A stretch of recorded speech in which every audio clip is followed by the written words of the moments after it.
어머니 제발요. 저 임신한 거 아시잖아요. 이 몸으로 나가면 정말 갈 데가 없어요. 입 닥쳐! 어디서 딴 놈 씨를 배에 넣어와서 우리 집안대를 익혔다고 수작이야? 당장 나가! 20년 전 시어머니는 만삭에 가까운 며느리에게 굵은 소금을 뿌렸습니다. 성공에 눈이 멀어 비겁하게 고개를 돌렸던 저는 아내가 소금 세례를 받으며 빗속으로 쫓겨나는 걸 그저 지켜만 봤습니다. 그런데 오늘 20년 만에 찾아온 전처의 장례식장에서 저는 그만 자리에 주저앉고 말았습니다. 조문 와주셔서 감사합니다. 상주 완장을 찬 청년이 고개를 숙이는데 그의 귀 뒤에 선명하게 박힌 그것을 보았기 때문입니다. 우리 가문 남자들에게만 대대로 내려오는 핏줄의 인장. 콩알만 한 붉은 점을 보는 순간 저는 제가 내쫓은 것이 불륜의 씨앗이 아니라 제 영혼이었음을 깨달았습니다. 뒤늦게 아들을 알아본 못난 아버지의 처절한 속죄가 이제 시작됩니다. 대한민국에서 내 이름 석자, 강진혁을 모르는 사람은 드물 겁니다. 밑바닥에서 시작해 국내 굴지의 대기업을 일궈낸 자수성가의 아이콘이자 냉철한 판단력으로 재계를 호령하는 회장 강진혁. 남들이 보기엔 모든 부와 명예를 손에 쥔 황제 같은 삶이었을 겁니다. 하지만 나의 일상은 지독하리만큼 공허하고 메마른 사막 같았습니다.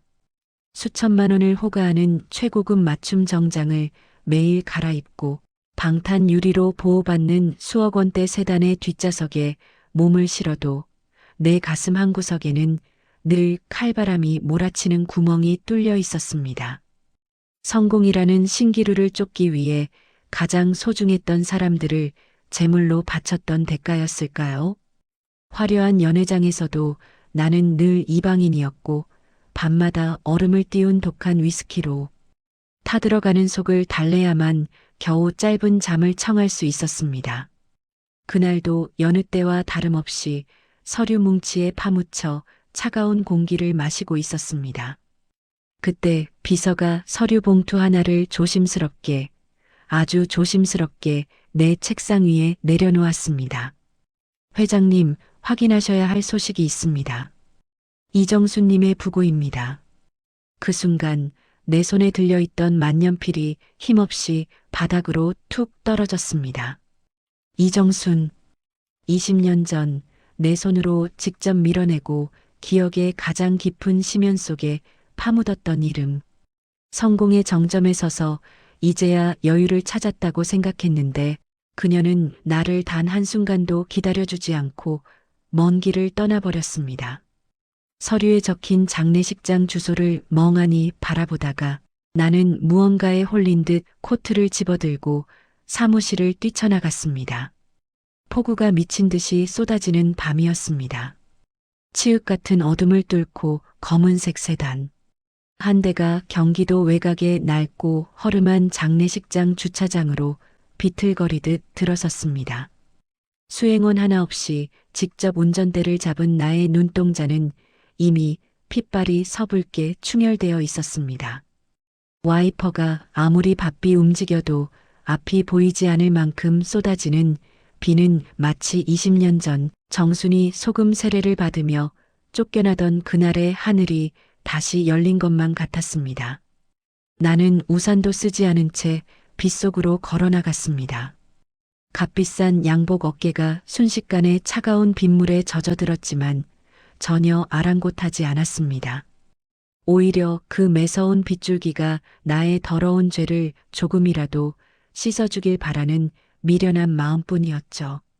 장례식장 로비의 낡은 안내판, 가장 구석진 자리에 이정순 세 글자가 정지된 화면처럼 적혀 있었습니다. 발걸음이 한없이 무거워 떼어지지가 않았습니다.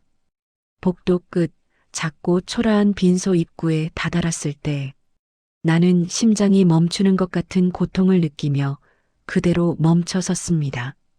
빈소는 썰렁하다 못해 가슴이 시릴 만큼 정적만 흐르고 있었습니다.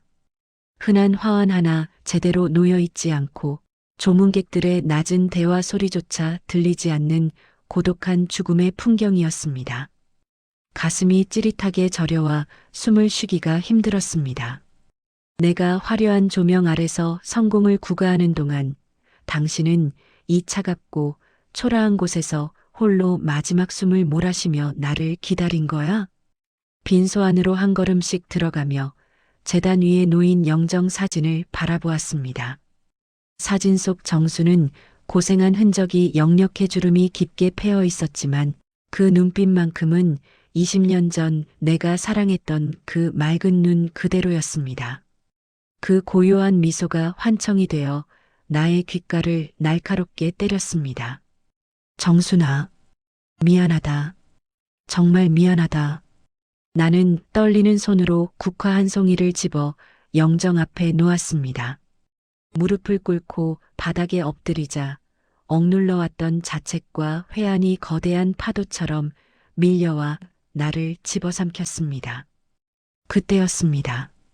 빈소 구석에서 아주 미세한 인기척이 느껴졌습니다. 상주를 확인하기 위해 고개를 든 나의 눈에 홀로 자리를 지키고 있던 한 청년이 들어왔습니다. 훤칠한 키에 날카로우면서도 어딘가 깊은 슬픔을 간직한 눈매를 가진 청년이었습니다. 검은 상복 소매가 조금 짧아서 손목이 훤히 드러난 모습이 너무나 안쓰러워 보였죠. 처음에는 먼 친척 아이인가 싶었지만 청년의 왼팔에 선명하게 감긴 상주 완장 두 줄이 나의 심장을 거칠게 두드렸습니다.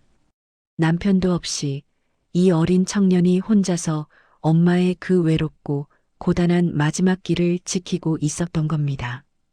내가 당혹스러운 표정을 감추지 못하고 서 있자 청년이 천천히 다가와 정중하게 허리를 숙였습니다. 조문 와주셔서 감사합니다. 상주 강도윤입니다. 도윤. 그 이름이 공기를 타고 전달되는 순간 청년은 맞절을 하기 위해 다시 한번 고개를 깊숙이 숙였습니다. 바로 그 찰나였습니다. 도윤의 오른쪽 귀 뒤 가지런히 정리되지 못한 머리카락 사이로 무언가 아주 선명하게 그리고 강렬하게 드러났습니다. 나의 눈동자가 경련하듯 떨리기 시작했습니다. 저건 설마 도윤의 귓볼 뒤에 볼록하게 박힌 콩알만한 붉은 점. 마치 누가 붉은 인장을 아주 세게 꾹 찍어 놓은 듯 선명하게 솟아오른 그 점은 우리 강씨 집안 남자들에게만 대대로 내려오는 지독하고도 신비로운 유전적 특징이었습니다. 나의 아버지도 돌아가신 할아버지도 그리고 지금의 나 본인도 오른쪽 귀 뒤에 똑같은 위치, 똑같은 크기의 붉은 점을 가지고 있었습니다. 나는 그 자리에 거대한 대못이 박힌 듯 얼어붙어 손가락 하나 움직일 수 없었습니다. 20년 전 내 어머니 박 여사가 어디서 딴 놈 씨를 받아왔냐며 소금을 한 바가지 뿌릴 때 정수는 부푼 배를 움켜쥐고 피눈물을 흘리며 나를 향해 처절하게 외쳤습니다. 나중에 이 아이 귀 뒤의 점을 보고 피눈물 흘리게 될 거라고. 당신 닮아서 빨간 점이 있는지 없는지 그때 가서 똑똑히 확인해 보라고. 당시엔 그 말을 그저 악에 바친 여자의 헛소리라 치부했습니다. 어머니가 가져온 조작된 사진들을 믿는 편이 나의 화려한 앞날을 위해 더 편리하고 속 편한 선택이었으니까요. 그런데 지금 그 완벽한 증거가 살아서 숨쉬며 나의 눈앞에 당당히 서 있었습니다. 다리가 후들거려 자리에 주저앉을 뻔했습니다. 이 아이가 정말 내 아들이었어. 내가 불륜의 씨앗이라며 더러운 침을 뱉고 매몰차게 내쫓았던 그 핏줄이 나의 성을 그대로 쓰고 나의 점을 유산처럼 간직한 채 이렇게 장성한 것입니다. 나는 차마 도윤의 맑은 눈을 똑바로 쳐다볼 용기가 나지 않았습니다. 저 선명한 붉은 점은 도윤에게는 어머니가 물려준 복점이었을지 모르나 나에게는 평생 씻을 수 없는 죄악의 낙인이었습니다. 도윤이라고 했나? 성이 강 씨였구나. 나는 갈라지고 찢어진 목소리로 간신히 질문을 던졌습니다. 청년은 의아한 표정으로 나를 바라보더니 나직하고 차분한 목소리로 대답했습니다. 네, 강도윤입니다. 어머니께서 아버지는 비록 일찍 돌아가셨지만 제 성만은 반드시 아버지를 따라야 한다고 입버릇처럼 말씀하셨거든요. 나는 입술을 피가 나도록 꽉 깨물었습니다. 성공에 미쳐 아내를 창녀로 몰아세우고 제 자식조차 부정했던 나와 달리 정수는 그 모진 20년 세월 동안 홀로 아들을 키우면서도 남편의 성을 끝까지 지켜주었던 것입니다. 저 붉은 점이 마치 죽은 정순이 저승에서 보내는 마지막 고발장처럼 나의 심장을 사정없이 후벼 파고 들어왔습니다. 아들의 이름을 마음속으로 수백 번, 수천 번 되뇌었습니다. 미안함과 회한에 몸이 부들부들 떨려 제대로 서 있는 것조차 고역이었습니다. 하지만 이 운명적인 재회를 시기하기라도 하듯 장례식장 복도 저 멀리서 요란하고 천박한 구두 소리가 들려오기 시작했습니다. 20년 전 그 지옥 같은 소금 세례를 주도하고 진실을 은폐했던 나의 어머니 박 여사의 목소리였습니다. 진혁아, 너 제정신이니? 여기까지 왜 온 거야? 그 부정한 년 빈소에 발을 들여서 도대체 어쩌겠다는 거야? 나의 눈빛이 그 소리를 듣는 순간 순식간에 서늘한 얼음장처럼 변했습니다. 이제 더 이상 비겁하게 고개를 돌리거나 도망치지 않겠다고 나는 이를 악물며 다짐했습니다. 아들을 지키기 위한, 그리고 정순이 겪은 그 억울한 20년의 한을 풀기 위한 처절하고 잔혹한 전쟁이 이제 막 시작되려 하고 있었습니다. 조금 전까지 뺨을 타고 흘렀던 슬픔의 눈물은 이제 분노의 불꽃이 되어 타올랐습니다. 빈소의 공기는 무겁게 가라앉아 있었습니다. 향 냄새가 코끝을 찔렀지만 나는 그 냄새조차 정순의 마지막 숨결처럼 느껴져 깊게 들이마셨습니다. 도윤은 갑자기 나타난 나의 존재에 당황하면서도 무언가 심상치 않은 기운을 감지한 듯 나를 빤히 바라보았습니다. 그의 눈동자 속에 비친 나의 모습은 너무나 초라하고 비겁한 중년의 남자일 뿐이었습니다. 자네 어머니는 평생 혼자였나? 내가 던진 질문에 도윤은 잠시 시선을 떨어뜨렸습니다. 그의 긴 속눈썹이 파르르 떨리는 것을 보며 나는 또 한 번 가슴이 무너졌습니다. 네, 단 한 번도 곁에 누군가를 두지 않으셨습니다. 오로지 저 하나만을 위해 사셨죠. 식당 보조부터 시장 청소까지 안 해보신 일이 없으셨어요. 하지만 밤마다 누군가의 이름을 부르며 우시는 걸 본 적이 있습니다. 그 이름이 누구였을지 나는 묻지 않아도 알 수 있었습니다. 20년 전 자신을 버린 남편 성공에 눈멀어 아내를 배신한 나쁜 남자. 정수는 그를 원망하면서도 그리워하며 20년을 버틴 것입니다. 나는 주먹을 꽉 쥐었습니다. 손톱이 손바닥을 파고들어 통증이 전해졌지만 그 아픔은 정순이 겪었을 고통의 10,000분의 1도 되지 않았습니다. 복도에서 들려오는 박 여사의 목소리가 점점 가까워졌습니다.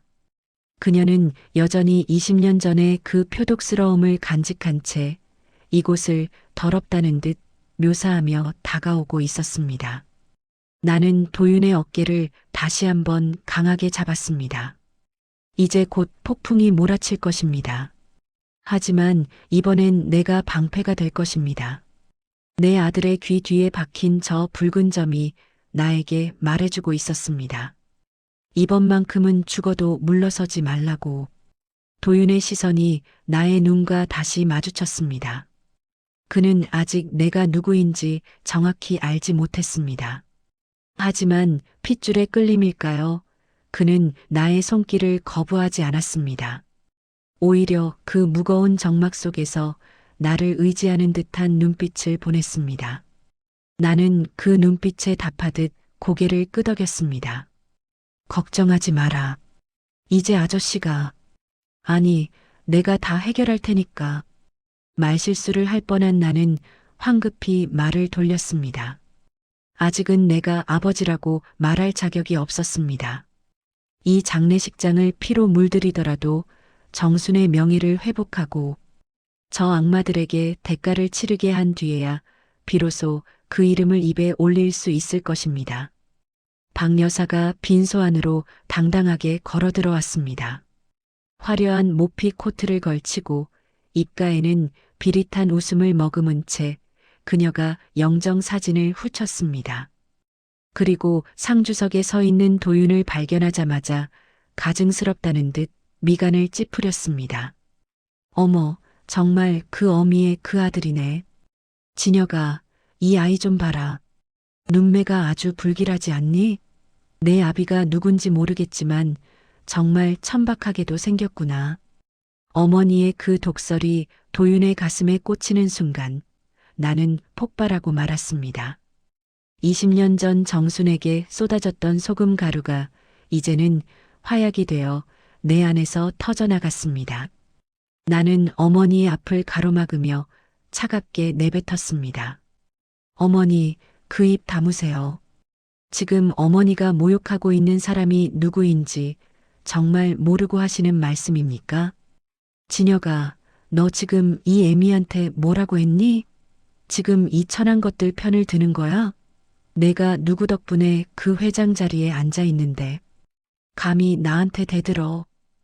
어머니 박 여사의 목소리가 빈소를 날카롭게 찢어발겼습니다. 그녀는 믿기지 않는다는 듯 나를 노려보았지만 나의 시선은 이미 그녀 너머의 먼 과거를 향하고 있었습니다. 20년 전 내가 고시 공부를 핑계로 정순의 헌신적인 뒷바라지를 받던 그 좁고 습한 서울 변두리의 단칸방. 그곳에서 우리는 가난했지만 세상 누구보다 행복했습니다. 정수는 매일 아침 나의 도시락에 계란 프라이 하나를 얹어주기 위해 자신의 끼니를 물로 채우던 여자였습니다.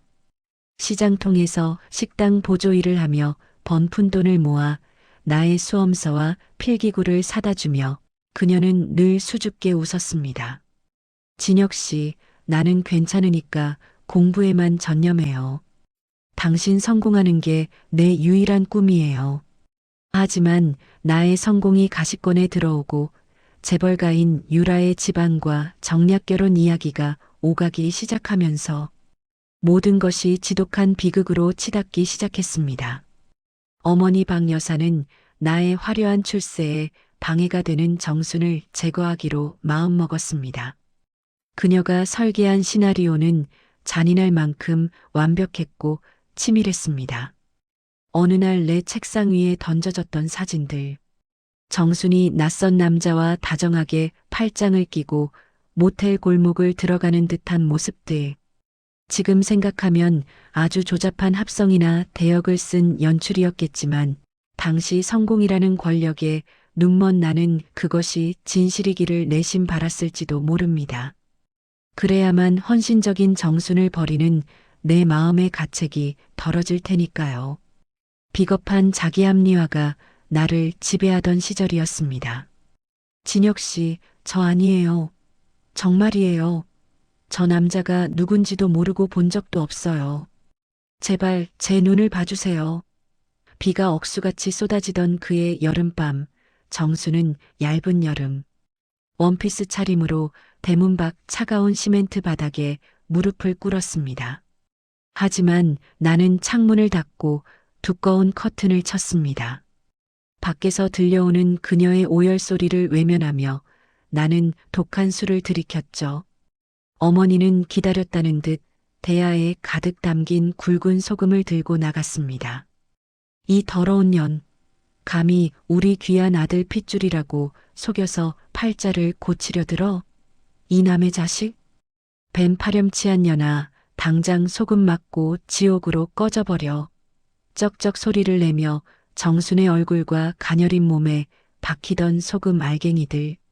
정수는 그 육체적인 고통보다 더 큰 배신감과 절망감에 몸부림치며 부풀어 오른 배를 감싸 안았습니다.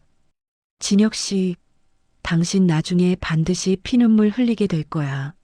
내 아들 귀 뒤에 당신이랑 똑같은 점이 있는지 없는지 그때 가서 똑똑히 확인해 봐. 당신 그때 가서 후회해도 난 절대로 용서 안 해. 그 처절한 절규를 뒤로 한 채 나는 유라와 화려한 호텔에서 결혼식을 올렸습니다.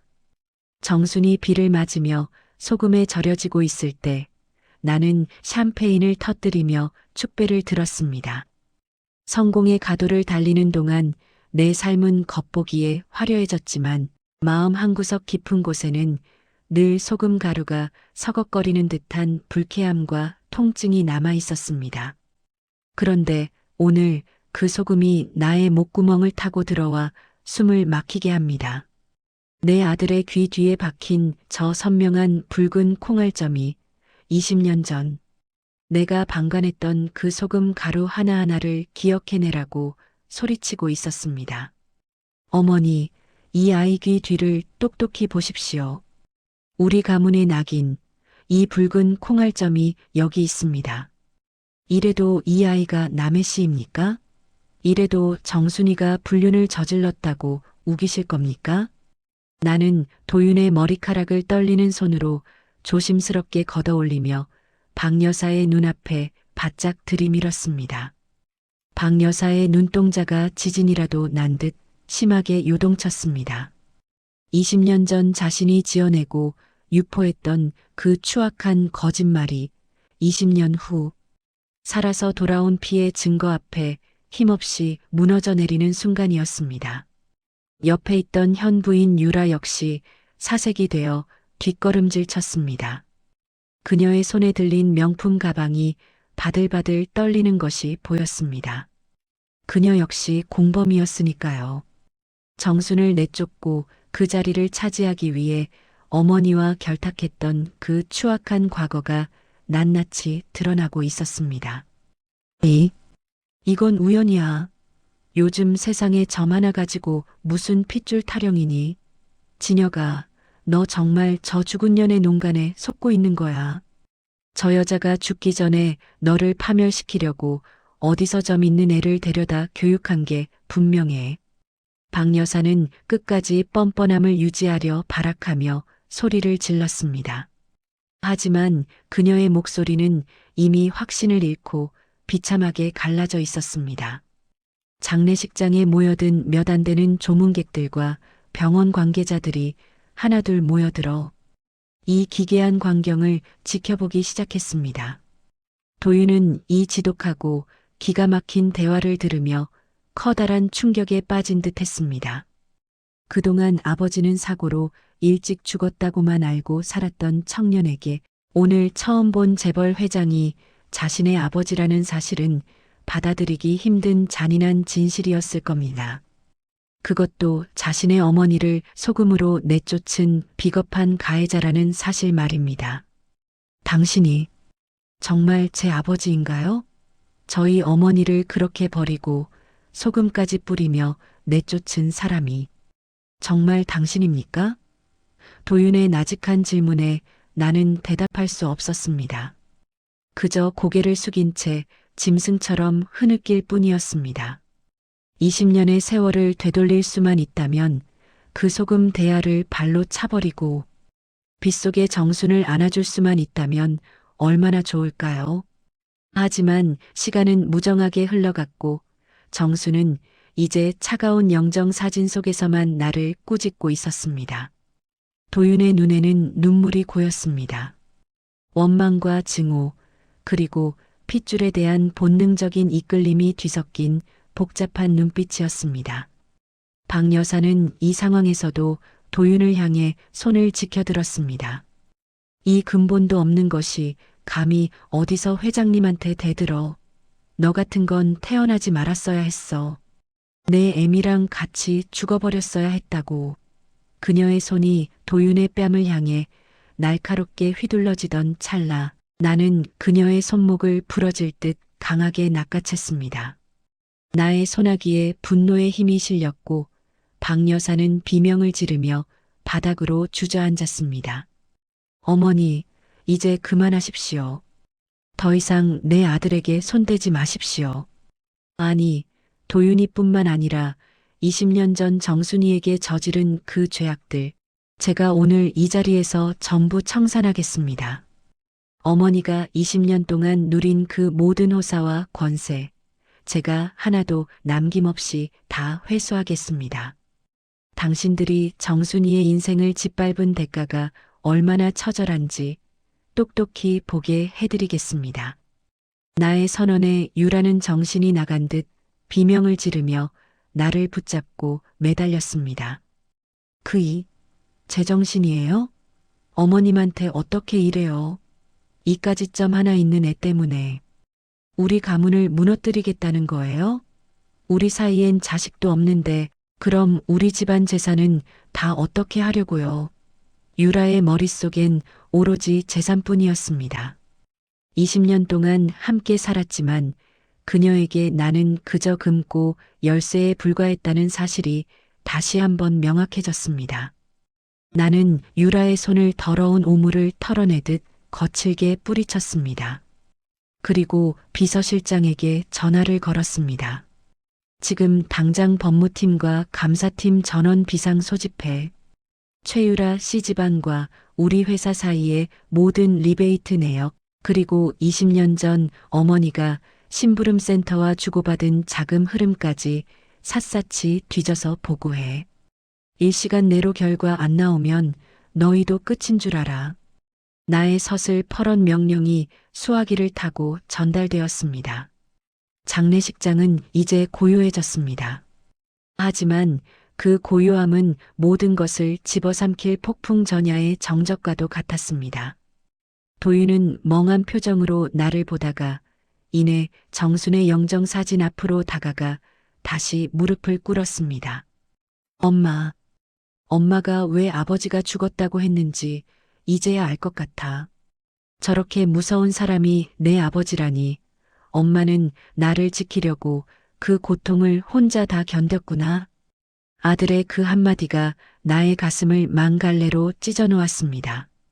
나는 아들에게 다가갈 수도, 감히 위로의 손을 뻗을 수도 없었습니다. 내가 할 수 있는 건 오직 하나, 정순을 죽음으로 몰아넣고 아들을 지옥 같은 가난 속에서 살게 한 저 악마들에게 내가 가진 모든 힘을 동원해 처절한 응징을 선사하는 것뿐이었습니다. 밖에는 여전히 비가 내리고 있었습니다. 20년 전 정순의 눈물을 닦아주지 못했던 그 비가 이제는 나의 참회의 눈물이 되어 쏟아지고 있었습니다. 나는 이제야 알았습니다. 성공이라는 화려한 이름 뒤에 숨겨진 추악한 진실을 마주하는 것이 얼마나 고통스러운지. 하지만 피하지 않겠습니다. 정순의 억울함을 풀고 도윤의 잃어버린 20년을 찾아주기 위해 나는 오늘 기꺼이 악마가 되기로 결심했습니다. 어머니와 유라는 서로를 부둥켜 안고 떨고 있었습니다. 그들이 그토록 자랑스러워하던 재산과 권력이 한순간에 모래성처럼 허물어지고 있다는 사실을 직감했기 때문이겠죠. 나는 그들을 빈소 밖으로 끌어내라고 명령했습니다. 조객들이 보는 앞에서 그들은 20년 전 정순이 당했던 것처럼 치욕스럽게 쫓겨났습니다. 이것은 시작에 불과했습니다. 정순의 빈소를 지키며 나는 밤을 지새웠습니다. 도윤의 옆에 앉아 차마 말은 걸지 못하고 그의 뒷모습만을 바라보았습니다. 아들아, 이 못난 아버지를 용서하지 마라. 다만 이 아버지가 내 엄마를 위해 할 수 있는 마지막 일을 지켜봐다오. 도윤은 밤새 한숨도 자지 않고 어머니의 영정을 지켰습니다.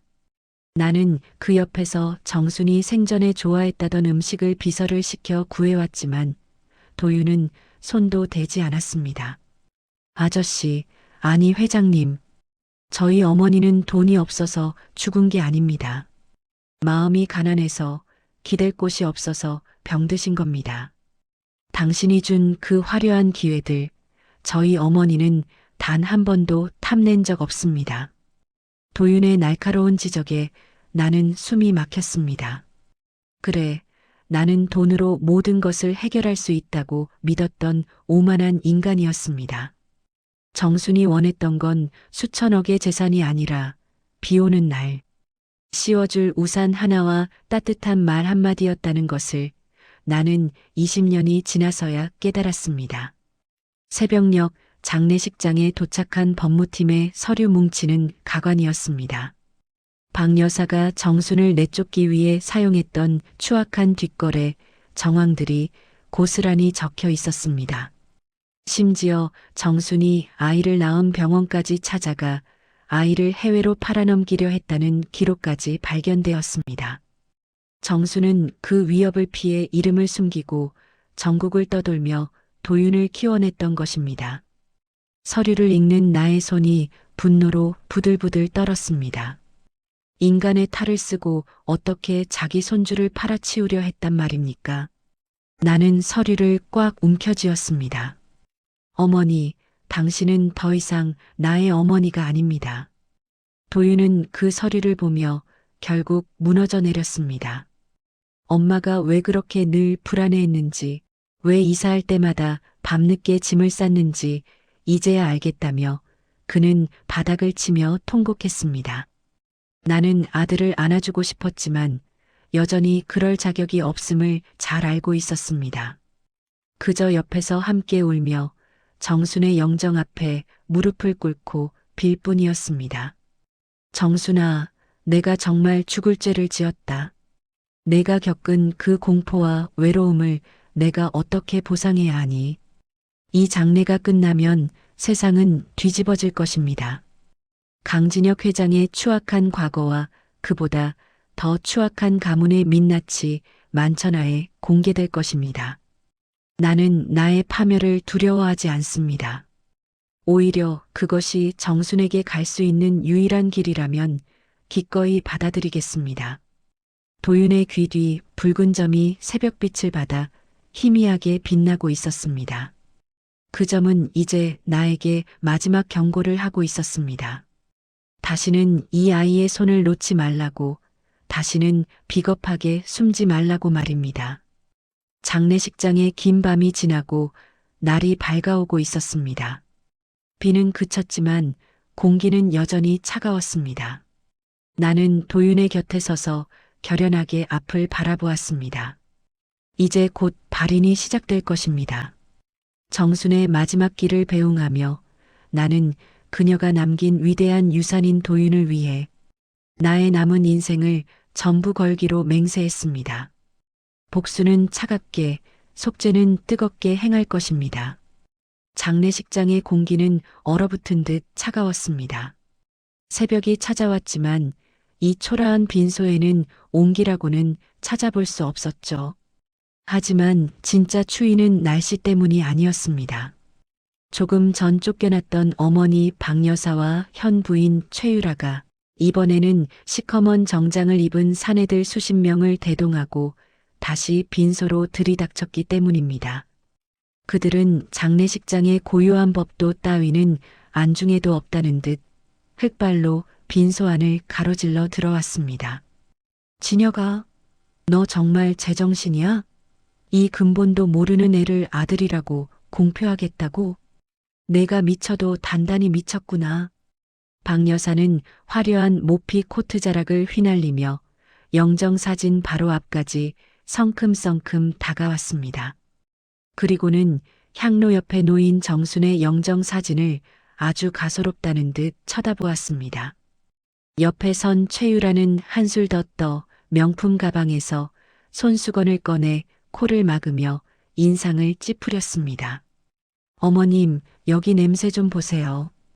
찌든 간한 냄새가 진동을 하네요. 이런 데서 어떻게 1분이라도 버티겠어요? 그들의 무례함은 극에 달해 있었습니다. 도윤은 억울함과 분노로 온몸을 부들부들 떨며 그들을 막아섰습니다. 어르신, 아무리 저희 어머니와 악연이라 해도 여긴 빈소입니다. 죽은 사람 앞에서 예우를 갖춰주세요. 도윤의 단호한 말에 박 여사는 비릿한 웃음을 지으며 손을 휘둘렀습니다. 예우? 누구한테 예우를 갖추라는 거야? 감히 어디서 굴러먹던 개자식이 내 앞에서 입을 놀려. 박 여사의 손바닥이 도윤의 뺨을 향해 날아갔습니다. 찰싹? 고요한 빈소에 매서운 타격음이 울려 퍼졌습니다. 나는 그 광경을 보고 심장이 터져나가는 것 같았습니다. 20년 전 정순이 쫓겨날 때도 저 여자는 저런 식으로 폭력을 휘둘렀죠. 그때 나는 방관했습니다. 성공에 눈이 멀어 고개를 돌렸습니다. 하지만 오늘은 달랐습니다. 나는 성큼 다가와 도윤의 앞을 막아섰습니다. 그리고 박 여사의 손목을 부러질 듯이 낚아챘습니다. 어머니, 지금 제 아들을 때리신 겁니까? 나의 목소리는 낮았지만 그 안에는 끓어오르는 용암 같은 분노가 서려 있었습니다. 박 여사는 당황한 듯 했지만 이내 표독스러운 눈빛으로 나를 쏘아보았습니다. 그래, 때렸다. 왜? 내 아들 정신 차리게 하려고 때렸다. 너 정말 저 죽은 년이 보낸 자객한테 홀린 거야? 이 애가 누구 씨인지 유전자 검사도 안 해보고 아들이라니. 박 여사는 도윤을 손가락질하며 악담을 쏟아냈습니다. 옆에 있던 최유라도 거들었죠. 진혁 씨, 정말 실망이에요. 20년 동안 옆을 지킨 나보다 저 죽은 여자 아들이 더 소중해요? 이 애가 정말 당신 아들이라면 왜 20년 동안 한 번도 안 나타났겠어요? 돈 냄새 맡고 이제야 나타난 거지.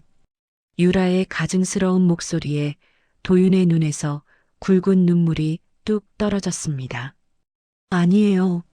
저희 어머니는 단 한 번도 돈을 바라신 적 없어요. 오히려 그쪽들이 저희 어머니를 괴롭혀서 도망 다니게 만드셨잖아요. 도윤의 외침에 유라는 뻔뻔하게 대꾸했습니다. 증거 있어? 우리가 언제 괴롭혔다고 그래? 증거 가져와 봐. 나는 주머니에서 휴대폰을 꺼내 비서실장에게 스피커폰으로 전화를 연결했습니다. 비서실장, 준비된 거 읽어봐. 수화기 너머로 비서실장의 차분하지만 서늘한 목소리가 빈소에 울려 퍼졌습니다.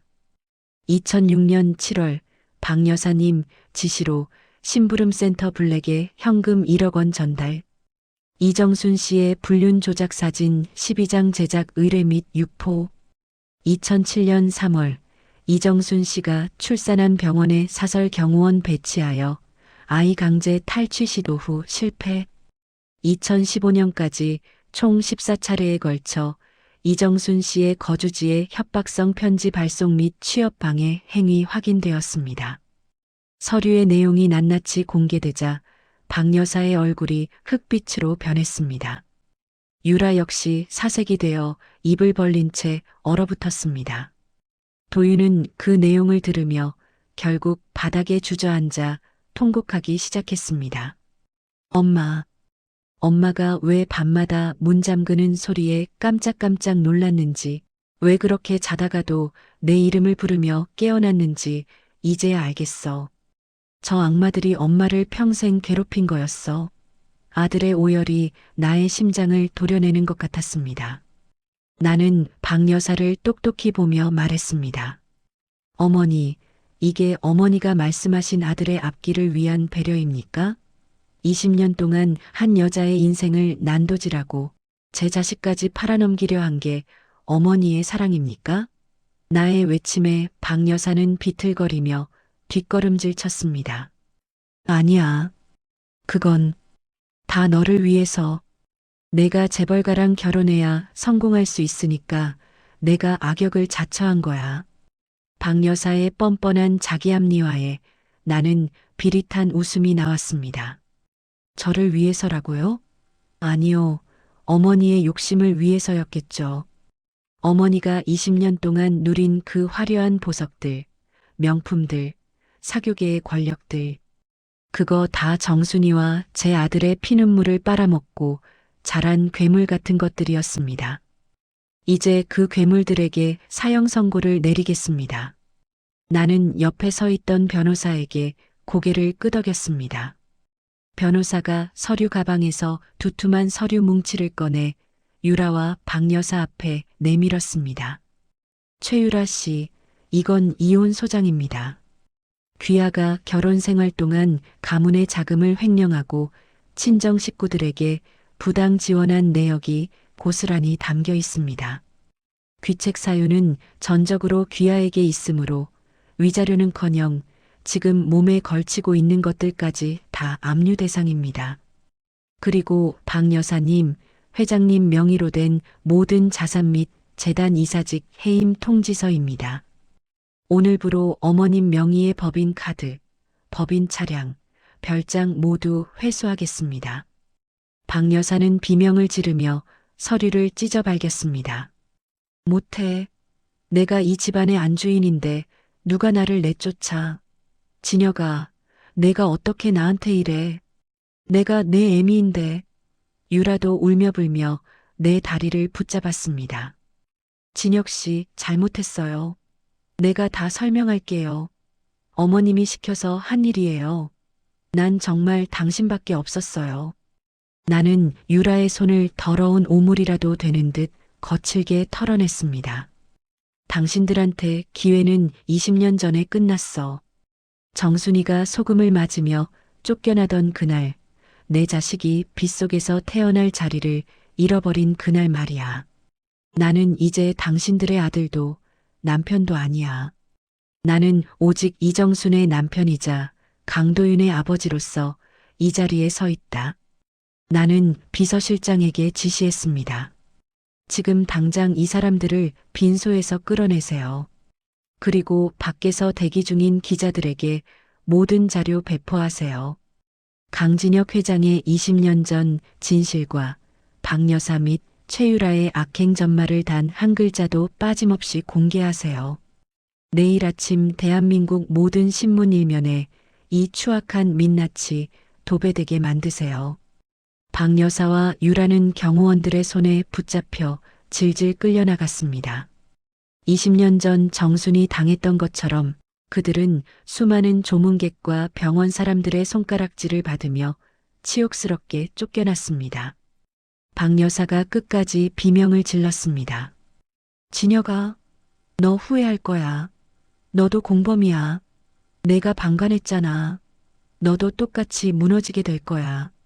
어머니의 그 외침은 틀린 말이 아니었습니다. 나 역시 공범이었습니다.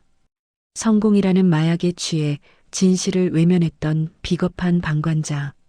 그래서 나는 이 복수의 완성으로 나 자신의 몰락까지 준비하고 있었습니다. 도윤의 귀 뒤 붉은 점을 보며 나는 속으로 다짐했습니다.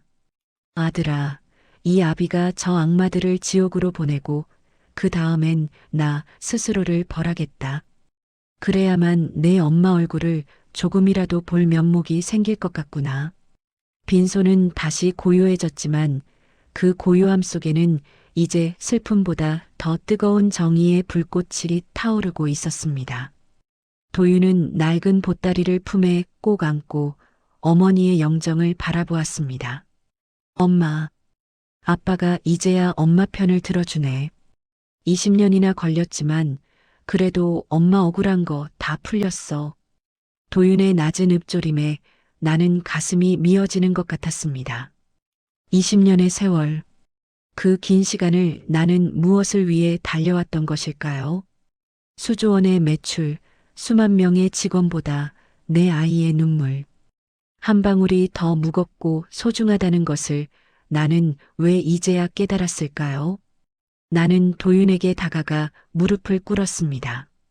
도윤아, 나를 아버지라 부르지 않아도 좋다. 평생 나를 원망하며 살아도 된다.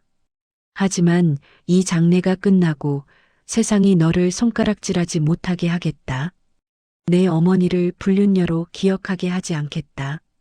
그녀는 세상에서 가장 숭고한 어머니였고 가장 아름다운 아내였다는 걸 온 세상이 알게 하겠다. 그것이 이 비겁한 아비가 할 수 있는 유일한 속죄다. 도윤은 대답 대신 나의 손을 아주 짧게 하지만 힘주어 잡았습니다. 그 찰나의 순간에 전해지는 핏줄의 온기. 나는 그 온기에 힘입어 다음 단계를 준비했습니다. 이제 곧 날이 밝으면 전국의 언론이 뒤집어질 것입니다. 박 여사와 유라의 범죄 혐의가 검찰에 고발될 것이고 그들은 인생에서 가장 비참한 추락을 맛보게 될 것입니다. 나는 그 광경을 가장 앞자리에서 지켜볼 것입니다. 장례식장 천장에서 새던 물방울이 이제 멈췄습니다. 비가 그친 모양입니다. 하지만 나의 마음속에는 이제부터 진짜 복수의 폭풍우가 몰아칠 것입니다. 시청자 여러분, 정의가 승리한다는 말, 진부하게 들리실지 모릅니다. 하지만 오늘 이 초라한 빈소에서 시작된 이 반란이 여러분께 어떤 카타르시스를 선사할지 지켜봐 주십시오. 핏줄의 힘은 돈보다 강하고 진실의 빛은 그 어떤 어둠보다 눈부시다는 것을 제가 증명해 보이겠습니다. 내일 아침 발인이 끝나면 나는 기자 회견을 열 것입니다. 회장직 사퇴와 전 재산 사회 환원, 그리고 20년 전 사건에 대한 자수. 나는 기꺼이 감옥으로 향할 것입니다. 그곳에서 정순에게 편지를 쓰며 도윤이 당당한 의사로 성장하는 모습을 지켜보겠습니다. 그것이 내가 꿈꾸는 완벽한 엔딩이자 우리 아내 정순에게 바치는 마지막 선물입니다. 박 여사와 유라가 남긴 독한 향수 냄새가 이제 향 연기에 씻겨 내려갔습니다. 이제야 빈소에 정순의 채취가 느껴지는 것 같았습니다. 순아, 이제 정말 다 왔어. 조금만 더 기다려줘. 당신의 억울함을 씻어내고 우리 아들 도윤이를 세상 가장 높은 곳에 세워두고 당신 곁으로 갈게. 새벽 공기가 장례식장 복도를 타고 서늘하게 스며들었습니다. 이제 곧 발인이 시작될 시간이었죠. 하지만 빈소 밖은 이미 전쟁터나 다름없었습니다. 어둠을 뚫고 몰려든 수백 명의 기자와 그들이 터뜨리는 카메라 플래시가 마치 성난 파도처럼 장례식장 입구를 집어삼키고 있었습니다. 나는 도윤의 곁에 서서 그의 차가운 손을 꽉 잡았습니다. 도윤아, 이제 시작이다. 너와 내 어머니를 괴롭혔던 그 어둠을 내가 오늘 완전히 걷어내주마. 나의 목소리는 낮았지만 그 어느 때보다 단호했습니다. 나는 비서실장에게 신호를 보냈습니다. 장례식장 대강당에 마련된 기자회견장으로 향하는 길은 멀고도 험난했습니다. 기자들이 마이크를 들이밀며 질문을 쏟아냈습니다. 회장님, 20년 전 불륜 조작 사건이 사실입니까? 옆에 있는 상주가 정말 친아들이 맞습니까? 나는 그 어떤 질문에도 대답하지 않고 오직 앞만 보고 걸었습니다. 내 옆에서 굳은 표정으로 걷는 도윤의 귀 뒤, 그 붉은 콩알점이 오늘따라 유독 핏빛으로 붉게 타오르고 있었습니다. 그것은 죽은 정순이 나에게 부여한 최후의 심판관 증표였습니다. 단상 위에 올라서자 박 여사와 최유라의 모습이 보였습니다. 그들은 이미 변호사들에게 둘러싸여 억울함을 호소하고 있었죠. 하지만 나는 그들의 추악한 민낯을 만천하에 공개할 준비를 끝냈습니다. 나는 마이크 앞에 서서 깊은 한숨을 내쉬었습니다. 여러분, 저는 오늘 성공이라는 허상에 눈이 멀어 가장 소중한 사람을 배신했던 한 남자의 추악한 과거를 자백하려 합니다. 나의 첫마디에 회견장은 찬물을 끼얹은 듯 고요해졌습니다. 나는 20년 전의 사건을 하나하나 낱낱이 밝히기 시작했습니다. 어머니 박 여사가 어떻게 심부름 센터를 매수했는지, 최유라가 어떻게 사진을 조작하고 나를 유혹했는지, 그리고 내가 그 모든 진실을 짐작하면서도 어떻게 방관했는지 말입니다. 나의 고백이 이어질 때마다 박 여사는 비명을 지르며 나를 비난했습니다. 진혁아, 너 정말 미쳤구나. 내가 지금 무슨 짓을 하는지 알아? 내가 가진 모든 게 다 무너질 거야. 하지만 나는 멈추지 않았습니다. 이미 무너질 건 20년 전에 다 무너졌으니까요. 나는 대형 스크린에 증거 자료들을 띄웠습니다. 박 여사가 비자금을 조성해 불법으로 자금을 세탁한 내역, 최유라가 친정 식구들을 위해 회사 공금을 횡령한 장부, 그리고 무엇보다 결정적인 것. 정순이 아이를 낳고 도망 다니던 시절, 박 여사가 사람을 붙여 정순의 거처를 방화하고 아이를 탈취하려 했던 현장의 녹취록이었습니다. 그녀는 죽여도 상관없어. 애만 데려와. 그게 우리 집안 씨면 내가 키울 거고 아니면 해외로 팔아버려. 박 여사의 그 소름 끼치는 음성이 회견장에 울려 퍼지자 기자들 사이에서 경악 섞인 신음이 터져 나왔습니다. 도윤은 그 녹취를 들으며 주먹으로 단상을 내리쳤습니다. 짐승, 당신들은 인간이 아니야. 우리 엄마가 그 밤마다 왜 그렇게 가슴을 쥐어짜며 울었는지 이제야 알겠어. 도윤의 절규가 마이크를 타고 전 국민에게 전달되었습니다. 박 여사는 실성한 듯 웃으며 소리쳤습니다. 그래, 내가 그랬다. 그게 뭐 어때서? 내 아들 앞길 막는 년은 치워버리는 게 당연한 거 아니야? 그녀는 이미 이성을 잃고 자신의 범죄를 스스로 실토하고 있었습니다. 나는 차갑게 선언했습니다. 어머니, 그리고 최유라 씨, 오늘 이 시간부로 두 분의 모든 법적 지위를 박탈합니다. 회사의 이사회는 이미 어젯밤 긴급 소집되어 박 여사님의 회의만을 통과시켰습니다. 그리고 최유라 씨, 당신 명의로 된 모든 자산은 회사 공금 횡령에 대한 담보로 전액 압류되었습니다. 지금 당장 이 건물 밖으로 나가는 순간 당신들은 단 한 푼의 돈도 단 한 대의 차도 사용할 수 없을 겁니다. 최유라는 믿기지 않는다는 듯 비명을 지르며 나의 발치에 주저앉았습니다. 여보, 잘못했어요. 내가 시킨 게 아니에요. 어머님이 시키는 대로만 했을 뿐이라고요. 그녀는 살기 위해 시어머니를 팔아넘기기 시작했습니다. 하지만 박 여사 역시 가만히 있지 않았죠. 이 가당치도 않은 년이 내가 먼저 정순이 치워버리자고 나한테 돈 가져온 거 잊었어? 두 악마가 서로를 물어뜯는 광경은 그야말로 지옥의 한 장면 같았습니다. 나는 그들을 뒤로하고 도윤의 손을 잡고 회견장을 빠져나왔습니다. 밖에는 검찰 수사관들이 대기하고 있었습니다. 박 여사와 최유라에게 수갑이 채워지는 소리가 복도 끝까지 들려왔습니다. 그들이 누렸던 20년의 화려한 영화는 그렇게 수치와 멸시 속에서 종말을 고했습니다. 나는 그 비참한 몰락을 지켜보며 시원함보다는 깊은 슬픔을 느꼈습니다.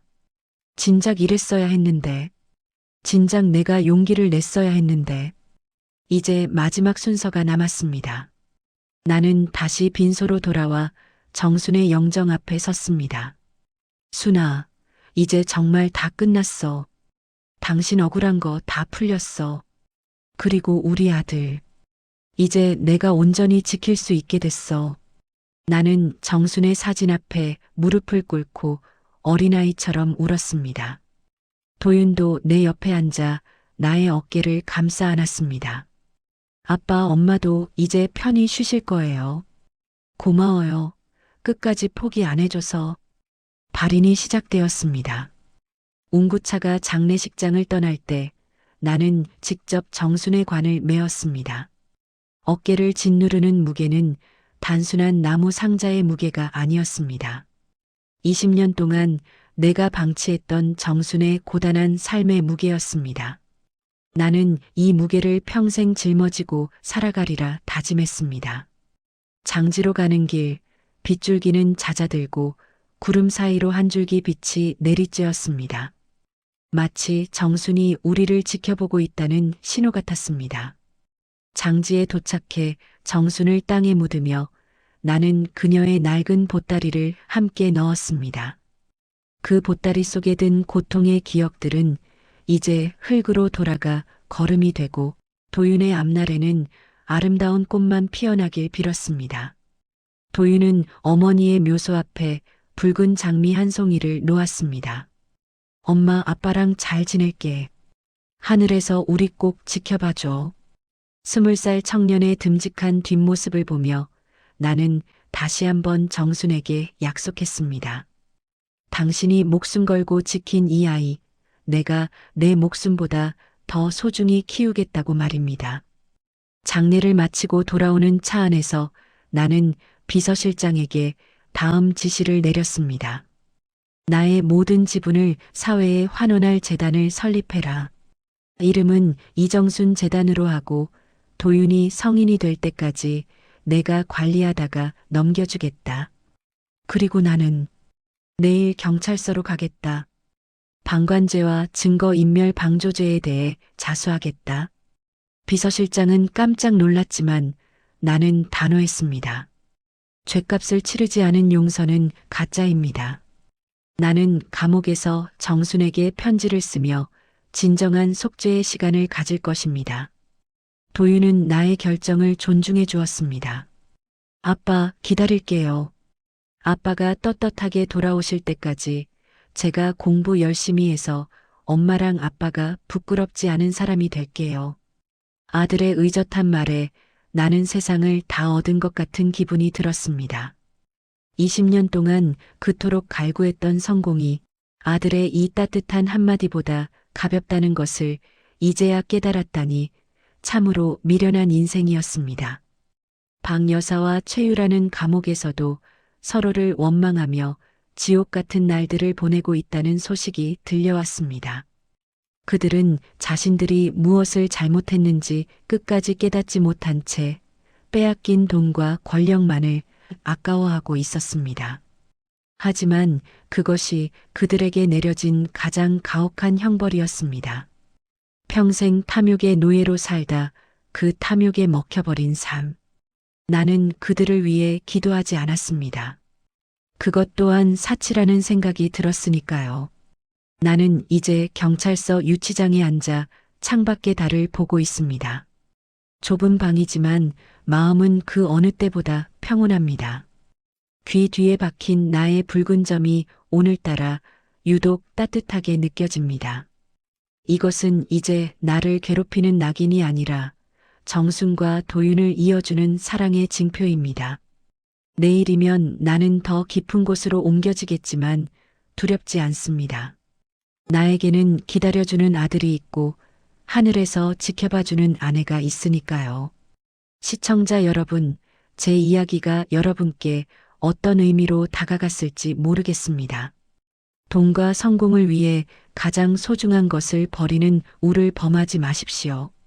가족은, 핏줄은 세상 그 무엇과도 바꿀 수 없는 절대적인 가치입니다.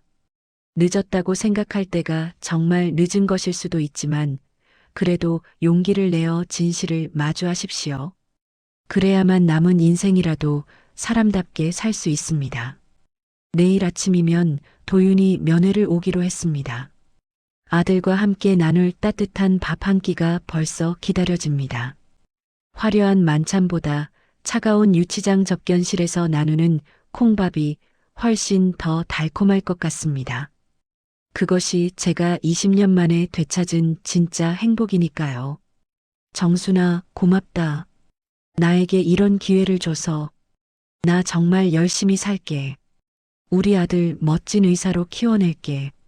나의 처절한 복수는 이렇게 마무리되었습니다. 하지만 이것은 끝이 아니라 새로운 시작입니다. 강진혁이라는 이름 대신 도윤의 아버지로 불리게 될 그날을 꿈꾸며 나는 오늘 밤 평화로운 잠을 청하려 합니다. 귀 뒤에 붉은 점이 내 꿈속에서도 반짝이며 나를 정순에게로 안내해 줄 것만 같습니다. 여러분도 오늘 밤 곁에 있는 가족의 손을 한 번 더 꼭 잡아보시는 건 어떨까요? 그것이 가장 완벽한 인생의 성공입니다. 차가운 철문이 닫히는 소리가 복도 끝까지 울려 퍼졌습니다. 나는 이제 재벌 회장 강진혁이 아닌 수인 번호 1024번으로 불리는 죄수가 되었습니다. 20년 전 내가 저질렀던 비겁한 방광과 증거 인멸 방조, 그리고 사랑하는 아내를 사지로 몰아넣었던 그 모든 죄악에 대한 뒤늦은 역값이었습니다. 하지만 기이하게도 내 마음은 그 어느 때보다 평온했습니다. 좁은 유치장 바닥에 앉아 창살 너머로 보이는 손바닥만 한 하늘을 바라보며 나는 비로소 20년 만에 정순의 이름을 소리내어 불러보았습니다. 정순아, 나 이제야 벌을 받는다. 늦어서 정말 미안하다. 내가 누렸던 그 화려한 것들이 다 가짜였다는 걸 이제야 이 차가운 시멘트 바닥 위에서 깨닫는구나. 수감 생활은 생각보다 견딜만 했습니다. 아니, 오히려 나에게는 꼭 필요한 속죄의 시간이었습니다. 화려한 회장실에서 수천억의 서류를 검토하던 오만한 손으로 이제는 바닥을 닦고 식판을 닦으며 나는 내가 잃어버렸던 인간성을 조금씩 회복해 나갔습니다. 그리고 매일 아침 면회실로 찾아오는 아들 도윤의 얼굴은 나를 버티게 하는 유일한 빛이었습니다. 아빠, 오늘은 날씨가 참 좋아요. 엄마 묘소에 다녀왔는데 풀꽃이 예쁘게 피었더라고요. 도윤의 목소리를 수화기를 통해 들을 때마다 나는 내 귀 뒤에 박힌 붉은 콩알점이 뜨겁게 달아오르는 것을 느꼈습니다. 그 점은 이제 수치심이 아니라 살아야 할 이유가 되어 나를 지탱해 주었습니다. 어느 날 면회 온 도윤이 낡은 보따리를 들고 나타났습니다. 아빠, 엄마 유품을 정리하다가 보따리 안쪽 깊숙이 숨겨진 비밀 주머니에서 이걸 찾았어요. 도윤이 유리창 너머로 보여준 것은 빛바랜 작은 수첩이었습니다. 정순이 20년 동안 하루도 빠짐없이 써내려간 비밀 일기장이었습니다. 나는 교도관의 허락을 받아 그 일기장을 방으로 가져와 읽기 시작했습니다. 촛불 하나 켜지지 않은 좁은 방에서 나는 정순의 떨리는 손글씨를 한자 한자 가슴에 새겼습니다. 그것은 한 여자의 일생이 담긴 혈서와도 같았습니다. 1996년 5월 10일. 오늘 진혁 씨가 고시 공부를 시작했다. 밤잠 설쳐가며 책을 보는 그의 뒷모습이 안쓰럽지만 언젠가 큰 사람이 될 그를 믿는다. 내가 식당 일을 조금 더 늘리면 진혁 씨 보약 한 제 지어줄 수 있겠지? 생각만 해도 행복하다. 우리 진혁 씨 고생한 만큼 꼭 성공하게 해주세요. 일기장의 첫 장을 넘기자마자 눈물이 터져 나왔습니다. 정수는 자신이 굶주리는 것은 아랑곳하지 않고 오직 나의 성공만을 위해 기도하던 천사였습니다. 나는 그녀의 헌신을 당연하게 여겼고 그 헌신이 무거워질 때쯤 그녀를 배신했습니다. 그녀의 기도가 나를 성공으로 이끌었지만 정작 나는 성공한 후에 그녀를 가장 먼저 지워버린 짐승이었습니다. 2006년 8월 15일. 비가 너무 많이 온다. 어머님이 소금을 뿌리며 나를 내쫓으셨다. 진혁 씨는 끝내 고개를 돌렸다. 하지만 나는 그를 원망하지 않는다. 성공을 꿈꾸는 그에게 가난하고 배운 것 없는 나는 짐이었을 뿐일 테니까. 다만 뱃속의 아이가 걱정이다. 아가야, 너는 아빠를 닮아 귀 뒤에 예쁜 빨간 점이 있기를 기도한다. 그래야 나중에라도 아빠가 너를 단번에 알아볼 수 있을 테니까. 진혁 씨, 우리 아기 꼭 한 번만 봐주면 안 될까요? 나를 원망하지 않는다는 그 한마디가 날카로운 칼이 되어 나의 심장을 도려냈습니다. 도대체 어떻게 그 모진 일을 당하고도 나를 이해하려 애썼단 말입니까? 소금에 절여진 것은 그녀의 몸뿐만이 아니라 나를 향한 지독하고도 바보 같은 사랑이었습니다. 그녀는 내쫓기는 그 순간에도 아들이 나를 닮기를 기도했습니다. 아들을 통해 나를 기억하고 싶었기 때문일까요? 아니면 언젠가 내가 아들을 알아보고 구원해 주길 바랐기 때문일까요? 일기장 곳곳에는 빗물에 번진 것인지 눈물에 번진 것인지 모를 얼룩들이 가득했습니다. 2015년 3월 20일. 도윤이가 처음으로 전교 1등 성적표를 가져왔다. 아빠를 닮아 머리가 참 좋다. 진혁 씨, 당신도 어디선가 우리 아이 소식을 듣고 기뻐하고 있나요?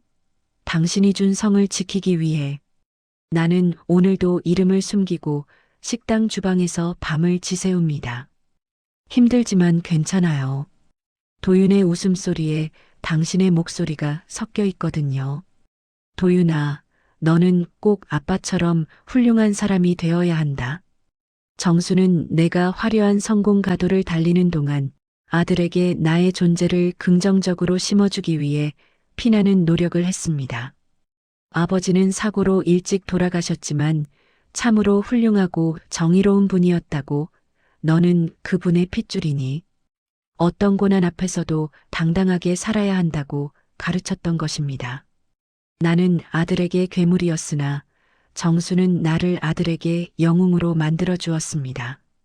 나는 일기장을 가슴에 품고 차가운 감옥 바닥을 구르며 통곡했습니다. 미안해 정수나, 정말 미안해. 당신이 지켜준 내 명예가 나를 더 비참하게 만드는구나. 시간은 흘러 나의 출소 날이 다가왔습니다.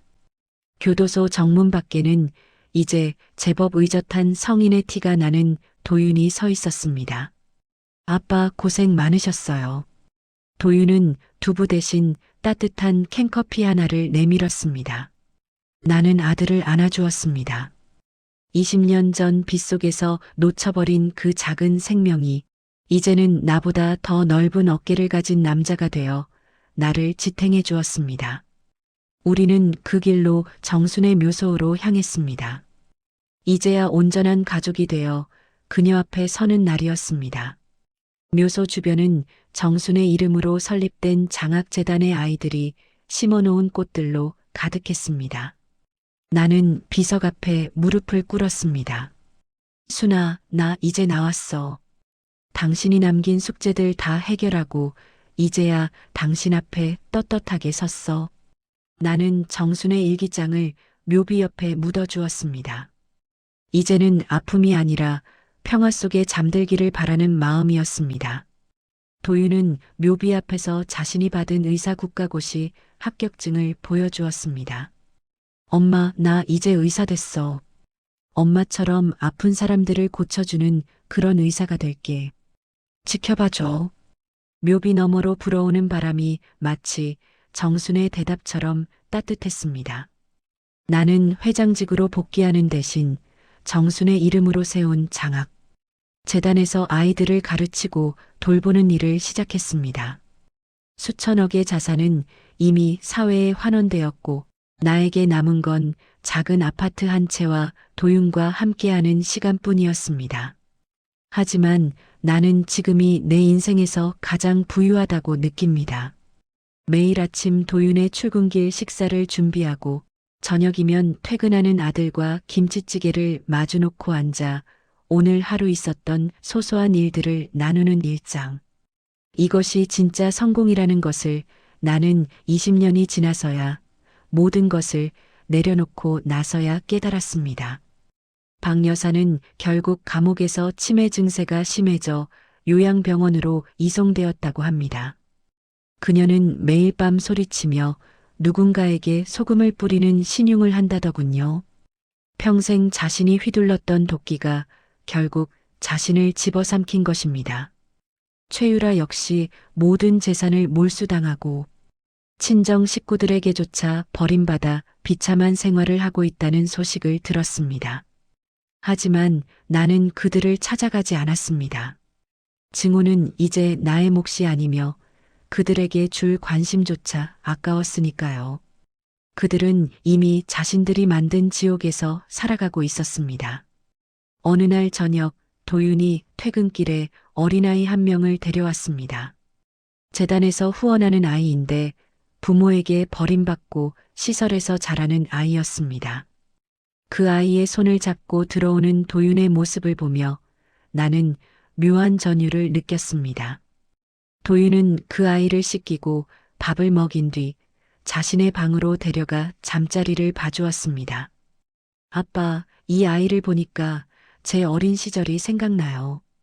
엄마가 나를 지키기 위해 얼마나 많은 밤을 지새웠을지 이제야 조금 알 것 같아요. 아빠, 우리 이 아이도 가족으로 받아들이면 안 될까요? 나는 아들의 어깨를 다독였습니다. 도윤아, 너는 너의 엄마보다 더 훌륭한 사람이 될 거다. 사랑은 내리사랑이라고 하지 않니? 내 엄마가 너에게 준 그 큰 사랑을 이제 내가 이 아이에게 돌려주렴. 도윤은 고개를 끄덕이며 미소 지었습니다. 그 미소 속에 정순의 얼굴이 비쳤습니다. 20년의 세월을 돌아 비로소 완성된 우리 가족의 모습이었습니다.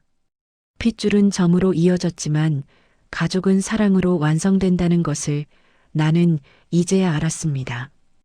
우리는 매년 정순의 기일이 되면 제주도로 향합니다. 그곳에서 정순이 그토록 보고 싶어 했던 푸른 바다를 보며 며칠을 보냅니다. 바닷가 모래사장을 걷는 우리 부자의 귓볼 뒤 붉은 점이 노을을 받아 반짝입니다.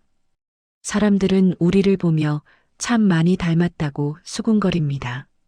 예전에는 그 소리가 두려웠지만 이제는 세상에서 가장 듣기 좋은 찬사로 들립니다. 그래요, 우리는 닮았습니다.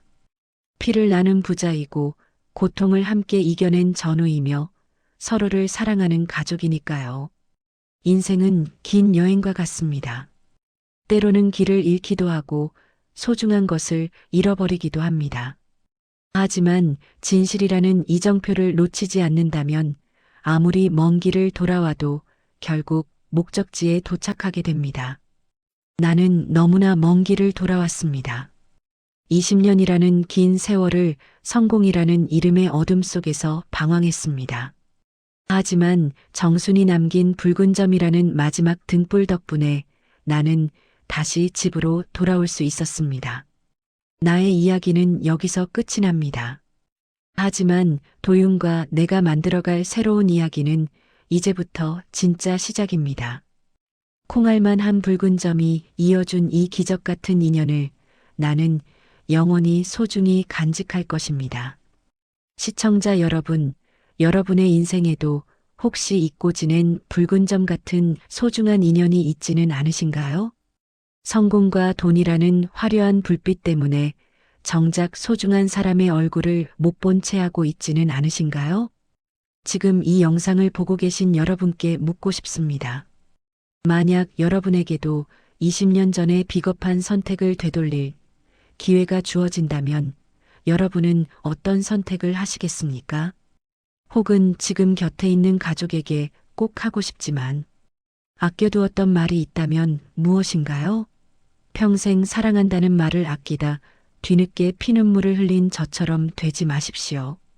사랑은 표현할 때 완성되는 것이고 가족은 곁에 있을 때 지켜야 하는 것입니다. 여러분의 가슴속 깊은 곳에 남아있는 말 못할 사연이나 오늘 제 이야기를 들으며 떠오른 소중한 사람이 있다면 주저하지 말고 댓글로 남겨주세요. 여러분의 한마디 한마디가 누군가에게는 다시 일어설 용기가 되고 누군가에게는 잊었던 사랑을 일깨우는 붉은 점이 될 수 있습니다. 서로의 사연을 보듬으며 함께 위로받는 시간이 되었으면 합니다. 오늘도 부족한 저의 이야기를 끝까지 들어주셔서 정말 감사합니다. 이 영상이 여러분의 가슴에 작은 울림이라도 주었다면 구독과 좋아요로 응원 부탁드립니다. 여러분 모두 사랑하는 사람들과 따뜻한 밥 한 끼 나누는 행복한 오늘이 되시길 진심으로 기원합니다. 여러분의 가정에 늘 평안과 사랑이 가득하기를 빕니다. 감사합니다.